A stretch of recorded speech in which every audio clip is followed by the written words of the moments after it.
les peuples opprimés doivent intégrer un certain nombre d'enseignements de l'histoire, avoir une conscience identitaire forte. Car quoi qu'on dise, il y a deux catégories d'humains. Les oppresseurs, les privilégiés, et les opprimés, c'est-à-dire les déshérités. Les opprimés doivent refuser de pardonner à leurs oppresseurs, car le pardon, c'est la propagande des oppresseurs, et c'est la vertu imposée aux opprimés. Les opprimés doivent se prendre en main, s'organiser et se doter d'institutions politiques et économiques fortes. L'oppresseur ne comprend que le langage de la violence est celui de l'argent.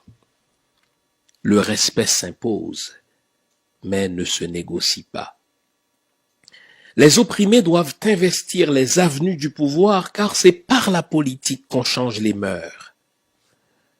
Enfin, la véritable justice commande une réparation proportionnelle à l'offense. Le pardon, c'est la propagande des oppresseurs. C'est pas pour rien que j'ai commencé par vous rappeler que le système occidental s'est donné une superstructure. C'est la religion judéo-chrétienne. Que dit la religion judéo-chrétienne? Si on te gifle sur la joue droite, tourne la joue gauche. Est-ce que nous nous sommes jamais posé la question à savoir, mais qui a écrit ça? Pensez-vous que c'est celui qui a reçu la gifle, qui a écrit la Bible en disant, écoutez, si tu reçois une autre gifle sur la joue gauche, montre la joue droite? Pas du tout. La Bible est écrite précisément par la personne qui donne la gifle. La Bible, n'est-ce pas, est promue par la personne qui donne la gifle. Vous savez, et là je vais citer Elie Wiesel, nous n'avons pas le droit de pardonner. Le pardon, c'est la propagande des oppresseurs et c'est l'éthique ou la vertu imposée aux opprimés. Suivez bien le comportement de nos frères aux États-Unis. Aujourd'hui, ils sont dans la rue. Et pas seulement aux États-Unis, heureusement. Nous sommes partout.